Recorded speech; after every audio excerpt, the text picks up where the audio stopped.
이 땅에 좀 풍성케 되는 그런 역사를 좀 이루는 그런 아름다운 공동체가 될 거라 생각합니다. 근데 바로 그 일에 있어서 이 소그룹 인도자는 가장 기초 단위의 셀을 건강케 하는 그런 어떤 분들이다 생각을 하고요.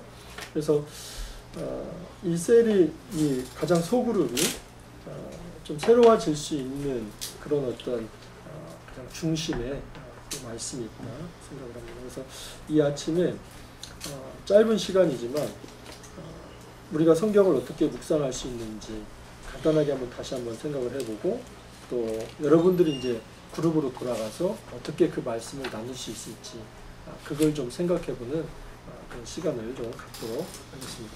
여러분, 저번 시간에 한번 제가 참여하신 분은 아시겠지만 성경 묵상을 왜 해야 하는가 하는 것을 제가 동기부여를 할 때 하나님 나라의 큰 그림을 말씀을 드렸죠. 그래서 두 가지 우리에게는 이야기가 있다고 그러는데, 첫 번째 이야기는 어떤 이야기라고 했어요?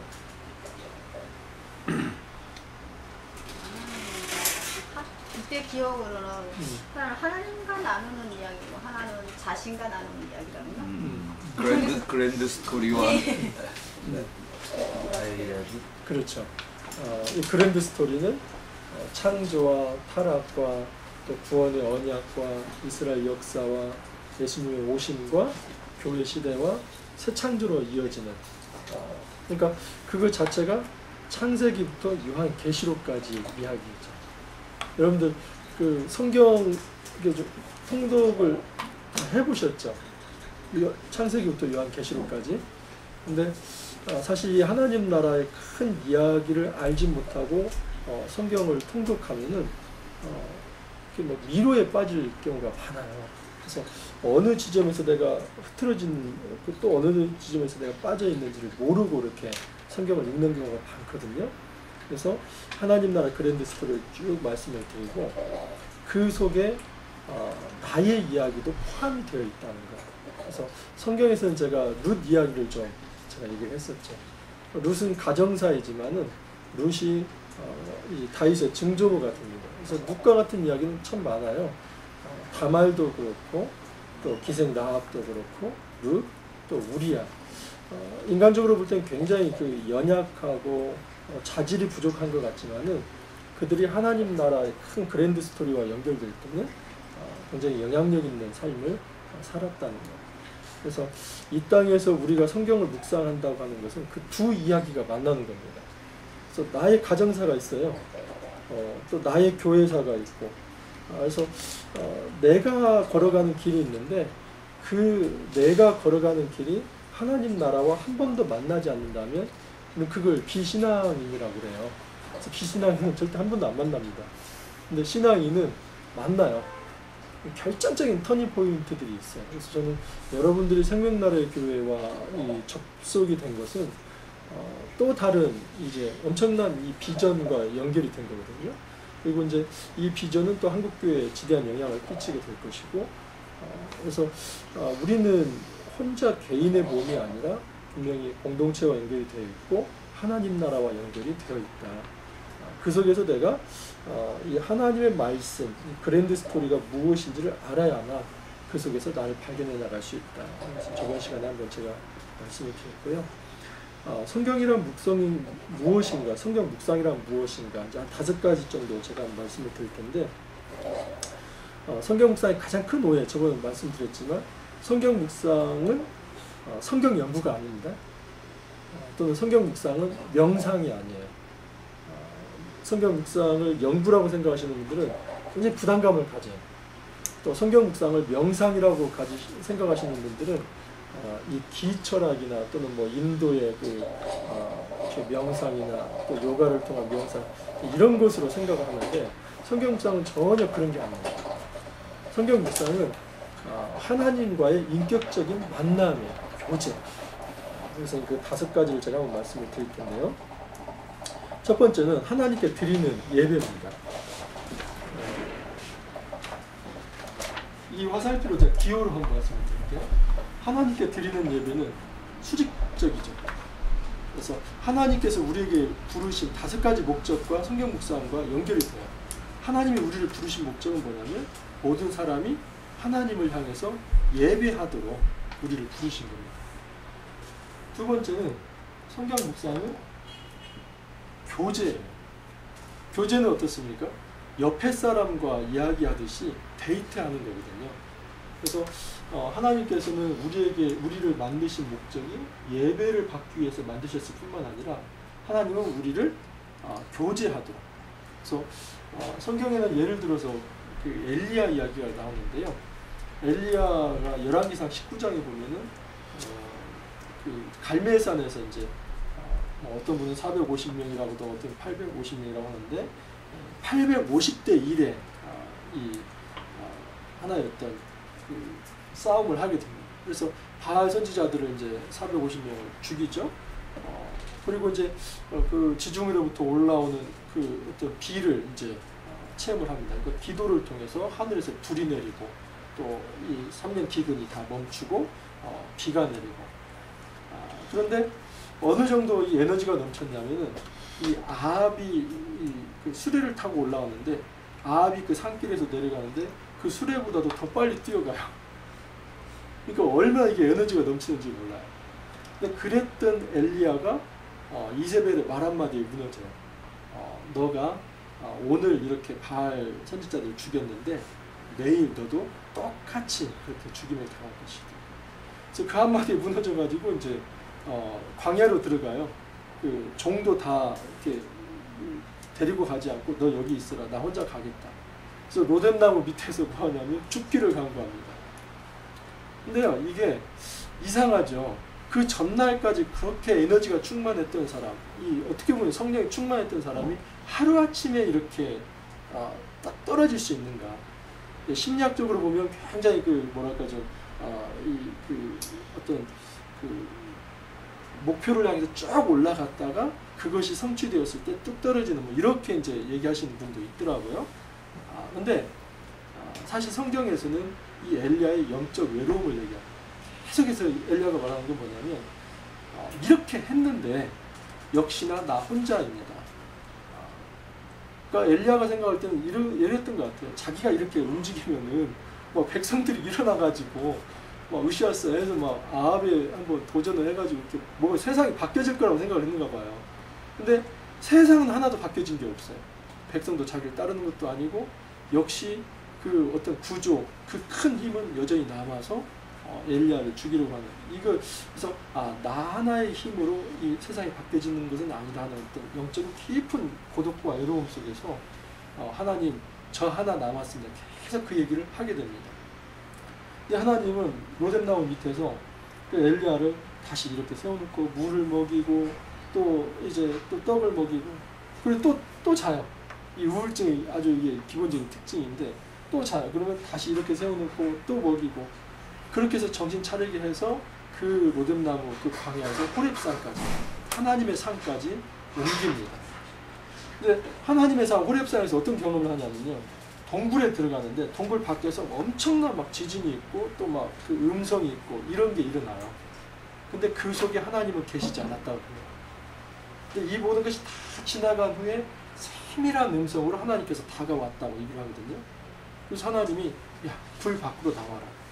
그러니까 굴 속으로 들어간 엘리야를 굴 밖으로 나오게 해서 그곳에서 대화를 시작하는데 네가 알지 못하는 바알에게 무릎 꿇지 않은 7천인을 내가 남겨놨다.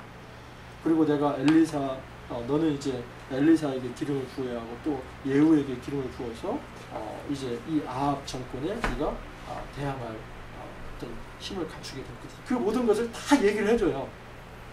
그러니까 하나님은 굉장히 그 예배받기를 원하시는 분이기도 하지만 인간이 힘들 때는 옆자리에 내려와가지고 하루 그냥 눈높이 교육을 하는 거예요. 옆자리 눈을 마주치면서 얘가 쓰러지면 쓰러진 자리에 가서 이렇게 세워주고 그리고 조금 힘이 나면 그 다음에 얘기를 하면서 알아들을 때 그 다음에 사명을 주십니다. 그래서요 이 기호로 외우세요. 하나님은 우리에게 원하시는 게 예배다. 예배에 실패하면 모든 게 실패하는 거예요. 두 번째는 교제예요. 하나님은 나누기를 원하세요. 꿈을 나누기를 원하고 비전을 나누기를 원하고 미션을 나누기를 원하시는 거죠. 또 하나는 이제 밑으로 내려놓은 화살표예요. 하나님은 우리에게 예배를 받으실 뿐만 아니라 우리 안에 진정한 교제가 이루어지길 바라고 하나님은 하나님의 뜻이 이 땅에 드러나기를 바라요. 그 통치입니다. 통치. 그래서 하나님의 통치를 받는 거죠. 그래서 통치라는 것은 다른 게 아니라 하나님의 뜻을 받아 드러내는 겁니다. 그래서 하나님께서 아담을 이 땅에 창조한 이유는 하나님의 형상이잖아요. 형상의 중요한 개념이 뭐냐면 통치의 개념입니다. 그래서 하나님께서 그 사람을 통해서 일을 이루시는 거예요. 그 다음에 이제 제가 쓰는 기호 하나가 뭐냐면은 동그라미. 이건 충만입니다. 충만. 그래서 하나님을 향한 예배 그리고 주님과 깊은 교제 이것이 하나님과의 관계라고 생각을 해보세요. 그러면 통치가 이루어지고 그 통치된 세상이 충만해지는 거예요. 제가 성경을 다 안 찾아요. 왜냐하면 이걸 찾으면 이것만 지금 강의가 1시간짜리 이상이 되거든요. 근데 간단히 요약을 해드리는 거예요. 그래서 하나님과의 관계에서 예배와 교제가 이루어지면은 반드시 사명의 자리가 이루어져요. 그래서 이 윗자리가 어떻게 보면 이제 소명의 자리죠. 그래서 하나님께 부름을 받아서 주님과 예배와 교제를 통해서 하나님을 만나는 자리가 있다면 이 소명은 반드시 부르심의 자리로 내려옵니다. 그게 하나님의 뜻을 실현한 통치고요. 충만은 뭐냐면 충만의 논리적 순서는 뭐냐면 성부 하나님이 예수님께 충만한 겁니다. 그래서 예수님은 하나님을 드러내시는 계시 하나님의 신성이 모든 것이 그리스도 안에서 가장 충만해지고 그리스도가 이 땅에 오신 성육신의 사건은 뭐냐면 교회의 충만입니다. 그래서 교회의 충만은 세상을 충만케 하는 거예요. 순서가 어떻게 되냐면 하나님이 그리스도 그리고 그리스도가 교회 그리고 교회가 만물을 충만케 하는 거예요. 순서가 이렇습니다. 그래서 하나님께서 우리에게 원하시는 것은 뭐냐면 예배받기를 원하고 교제하기를 바라며 그의 통치가 이 땅에 충만해지고 그래서 제가 생명나에게 이름이 좋다고 한 이유는 뭐냐면 사실 충만이 뭐의 충만이냐면 생명의 충만이에요. 이겁니다. 그러니까 원래 하나님께서 창조하셨을 때 그 생명이 충만해집니다. 그래서 요한복음과 이제 제가 요한일서 가지고 할 텐데요. 요한일서에서 핵심 개념이 뭐냐면 생명입니다. 요한복음과 요한일서에서 핵심 개념이 생명이라고 하는 것은 뭐냐면 창조 때의 그 생명을 회복하시는 거예요. 그래서 이 생명 안에서 자유도 나오고 또 이 생명 안에서 평화도 나오게 됩니다. 이 하나님의 생명과 자유, 평화가 충만한 세상을 만들어라.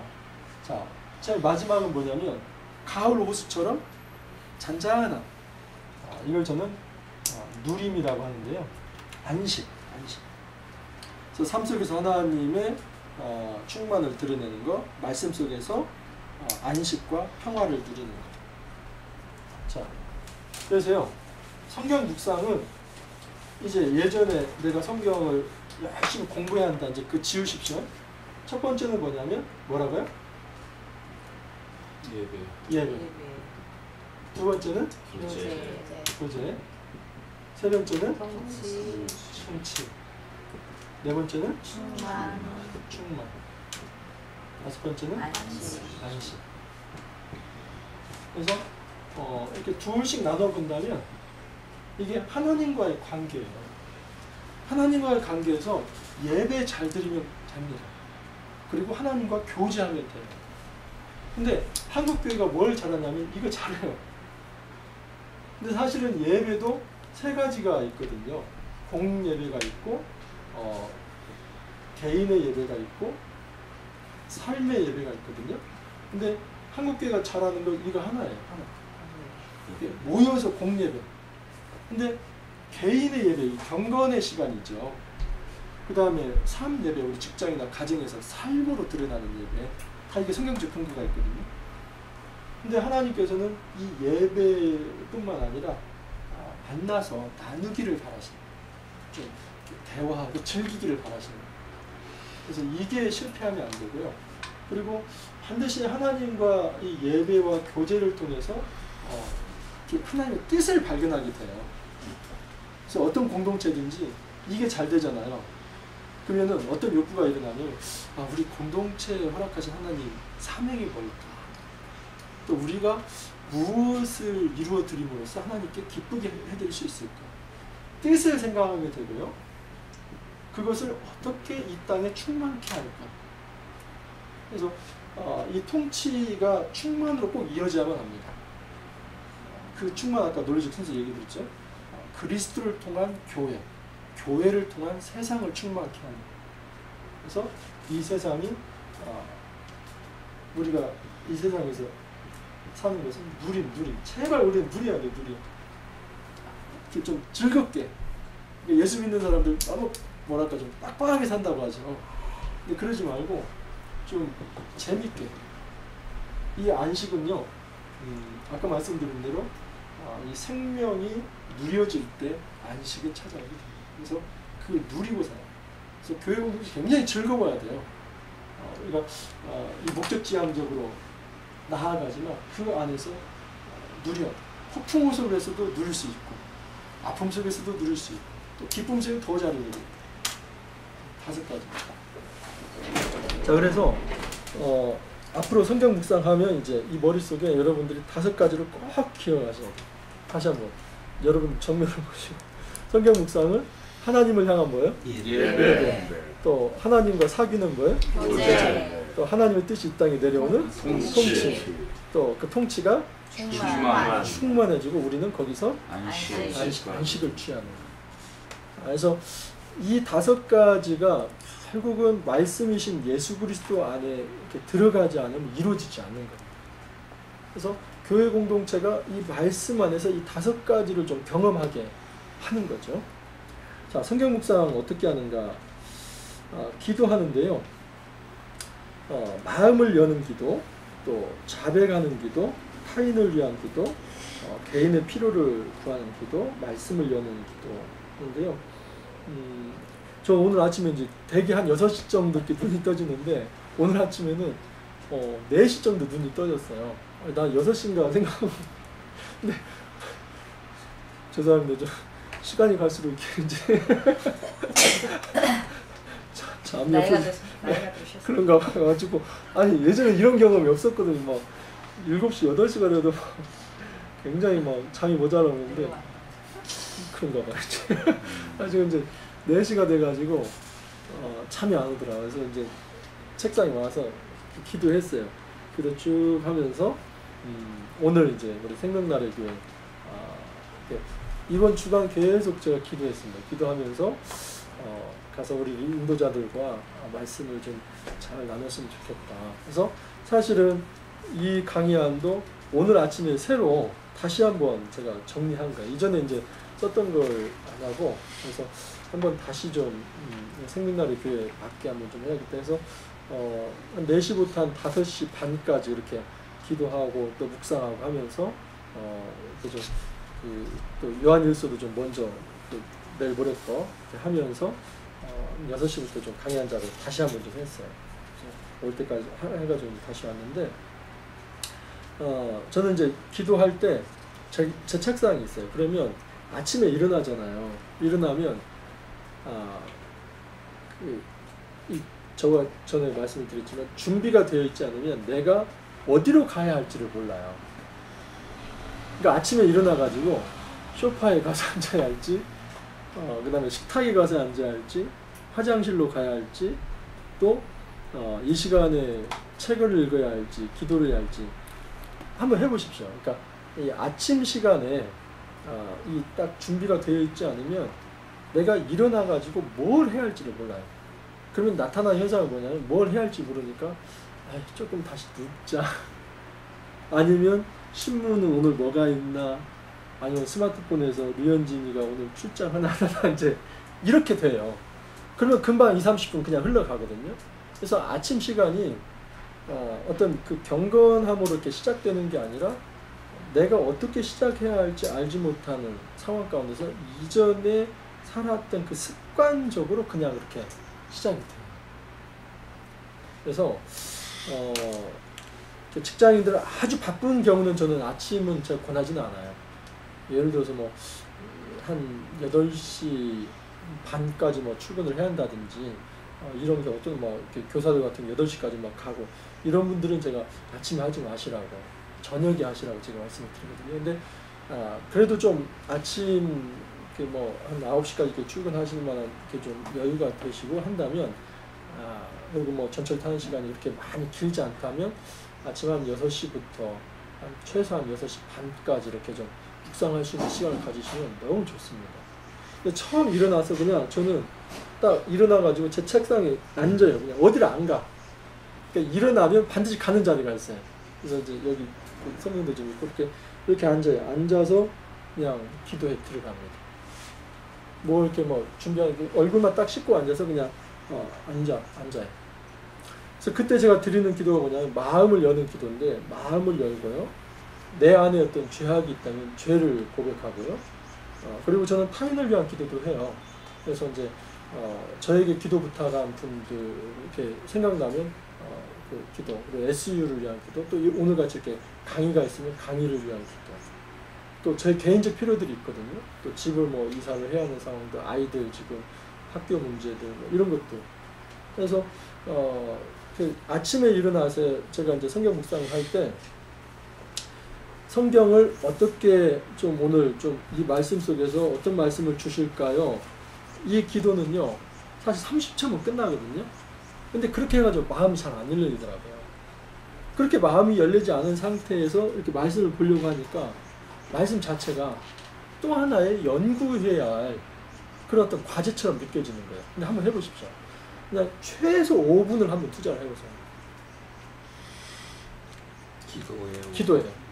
일어나셔가지고 내가 성경 묵상을 오해하지 마시라고 한 게 뭐냐면 성경 묵상은 아까 두 번째가 교제잖아요. 그래서 일어나셔서 바로 성경을 읽으시려고 하지 말고 또는 처음에 성경을 바로 읽으시려고 하지 말고 저는 한 15분 정도 투자를 해요. 그러면 자연스럽게 마음이 열리거든요. 그래서 그 지점이 되면 이렇게 마무리를 해요. 하나님 제 마음을 오늘 좀 열어주셔서 이 말씀 가운데서 풍성히 좀 젖어들 수 있게 해주십시오. 그렇게 기도합니다. 그래서 여러분 기도는 왕도도 없고요. 어떤 법칙도 없어요. 이것은 제가 하는 걸 써놓은 거예요.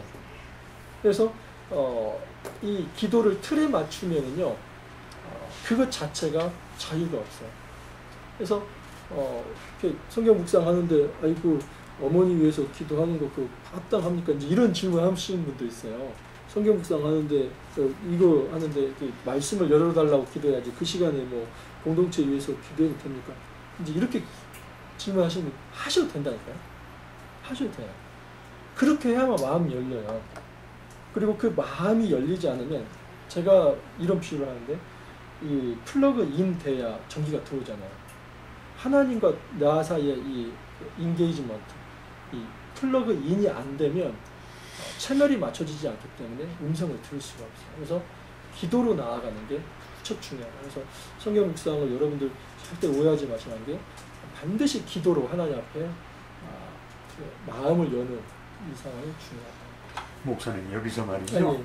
우리 한국 교회의 그 특징 중에 하나가 이제 그 새벽기도 모임이 이제 하나의 특징이라고 할 수 있는데 이렇게 이제 개인적으로 이제 하나님의 말씀을 묵상하는 시간도 이제 확보되어야 되겠고 새벽에 또 나가서 부지런히 또 이제 교회 나가서 새벽기도 모임에 또 참석해야 그렇죠. 되는 그런 이제 리퀘어먼트를 우리가 충족하려면 시간 관리를 잘해야 되잖아요. 이것도 하고 또 이제 새벽기도도 나가고 그래서 목사님 어떻습니까? 일반적으로 어떤 그 가이드라인이 있어서 뭐 이렇게 하면은 새벽기도 부담도 잘 감당하고 이것도 물론 잘 감당하고 하는 어떤 그 가이드라인이 있으면 좀 얘기 좀 해주세요. 새벽기도 그러니까 이제 저는 이제 새벽기도도 해야 하고 또 그 묵상도 해야 하는데 뭘 선택해야 합니까? 이제 그렇게 질문하시는 분들이 있어요.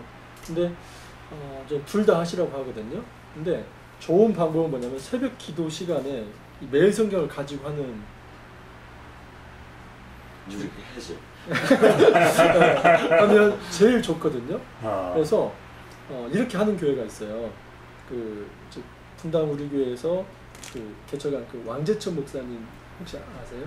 우리 교회랑 깊게 연결이 있어요. 하늘비 우리 저기 동탄 동탄 하늘비 교회. 하늘비 우리 교회. 그래서 거기서 저희가 한 4주간 강의를 갔었는데 그분이 이제 저하고 이제 같이 교제하면서 이렇게 바꿨어요. 뭐냐면 아침에 딱 오면 한 10분 정도를 묵상할 수 있는 시간을 줘요. 그리고 이제 예를 들어서 5시 반에 5시 반에 시작을 하잖아요. 그러면 대개 이제 음악은 한 15분 전, 20분 전 일찍 들어오는 데는 한 30분 전에 틀어놓고 근데 되게 성도님들이 한 15분 전에 오시면 빨리 오셔야. 그래서 5시 반이면 한 5시 15분부터 좀 기도할 수 있는 시간을 좀 주고 5시 반에 불을 켜는 거죠. 불을 켜서 간단히 찬송 한 곡을 하고 한 10분 정도를 묵상할 수 있는 시간을 주는 거예요. 그리고 개인 묵상이 되잖아요. 그리고 한 10분 정도를 원포인트 메시지로 이제 교육자가 잡아주는 거죠. 그리고 기도할 수 있는 시간을 이제 한 10분 정도. 그래서 새벽 기도 한 30분 정도? 그 정도. 그렇게 하는 교회들이 있어요. 그래서 그렇게 하면 좋고요. 그리고 이제 만약에 이제 새벽 기도에 참석하신다면 밤에 좀 묵상하시면 좋겠어요. 그 전날에 다음날 거 있죠. 그런 식으로. 네. 땡겼어. 그렇죠. 그러니까 이건 목회자도 마찬가지인데 목회자는 반드시 그 전날 묵상하거든요. 당일날 묵상하니까 답이 안 나와요. 그 전날 밤에 10분 이렇게 묵상을 하고 아침에 일어나서 다시 그 본문, 왜냐하면 설교를 해야 하기 때문에요. 그 매일 성경을 사용하는 교회는 그렇습니다. 그래서 그렇게 하는데 성도들도 만약에 새벽 기도를 참여하면서 한다면 그 전날에 다음날 것을 갖다 이렇게 묵상을 하고 새벽 기도에 참석하시면서 그 시간에 기도하고 너무 좋죠. 그래서 새벽 기도냐 콰이어 타임이냐 이걸 이제 나누기보다는 새벽 기도가 익숙하신 분은 그렇게 하셔도 참 좋고 새벽 기도에 참여하기 어려우신 분들이 대부분이에요, 사실은. 한국교회 이제 또 뭐 이렇게 굉장히 좀 바쁘게 움직이기 때문에 그런 분들은 제가 볼 때 좀 아침에 한 30분 정도, 40분 정도 시간을 좀 내 가지고 좀 묵상을 하면 좋겠다. 그래서 대개 한 6시 정도면은 괜찮은 것 같아요. 그 새벽 기도 설교를 매일 성경 이것에 의존해서 하시는 분들이 계시나요? 맞습니다. 예, 지금. 그렇군요. 네. 이거를 하게 되면 이제 교회는 이제 그 시스템을 하는 거죠. 그게 좋죠. 따로따로 안 하고. 못 나오는 날은 집에서 하고 나오는 날은 아마 분당 우리 교회도 이걸 가지고 새벽에 한다고 제가 들었던 것 같아요. 사랑의 교회도 새벽 기도는 이제 날마다 찾는 나는 날샘으로 묵상집으로 했죠. 그렇게 이제 도움을. 네네. 그리고 이제 제가 한 가지만 덧붙이면은 이 개인 묵상을 오해하시는 분들이 있는데 개인 묵상하면 지도자의 말은 그건 하나님 말씀이 아니기 때문에 내가 받아서는 안 된다 이렇게 극단적으로 생각하시는 분이 있어요. 내가 말씀을 묵상해야지 어떻게 그 자리에 누군가가 그래서 지도자의 말까지도 안 듣는. 근데 그건 성경 묵상에 대해서 굉장히 오해를 하신 거예요. 성경 묵상은 이 공동체적 해석이라고 하는 게 있는데 이 공동체적 해석은 뭐냐면 지도자의 지도가 필수예요, 필수. 그래서 에스라가 이제 나중에 이제 설교를 하잖아요. 그러면 중간에 그 에스라가 말한 것을 율법을 풀어서 설명한 레위인들이 있었어요. 근데 그럴 때 울었다고 얘기하거든요. 그러니까 이 과정이 잘못된 게 아니에요. 그래서 반드시 개인적 묵상은 이 어떤 새벽 기도회나 또는 나눔 모임을 하면 서로 이렇게 나누다 보면은 교정을 받을 수 있거든요. 그래서 교정이 돼야지 내가 가지고 있는 생각을 이게 전체다, 이게 진짜다 이렇게 생각하시면 안 된다. 그래서 개인 묵상은 공동체적 해석으로 나아가야 한다. 그 좀 인도해 주시면 좋겠습니다.